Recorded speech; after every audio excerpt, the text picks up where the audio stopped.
দোয়া আল্লাহ তাআলা কবুল করার ইচ্ছা করে, আল্লাহ তাআলা ওই বান্দাকে দোয়া করার তৌফিক দান করেন।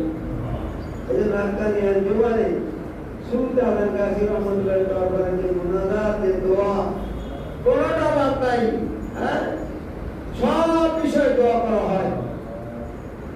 এবং যেই বান্দাকে আল্লাহ তাআলা ক্ষমা করার ইচ্ছা করে, ওই বান্দাকে আল্লাহ তাআলার কাছে ইস্তেগফার করার, তওবা করার তৌফিক আল্লাহ তাআলা ওই বান্দাকে দান করেন।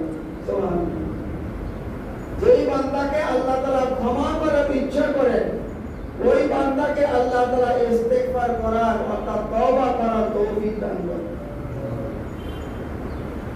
এবং যেই বান্দার দান আল্লাহ কবুল করার ইচ্ছা করেন, ওই বান্দাকে আল্লাহ তাআলা দান করার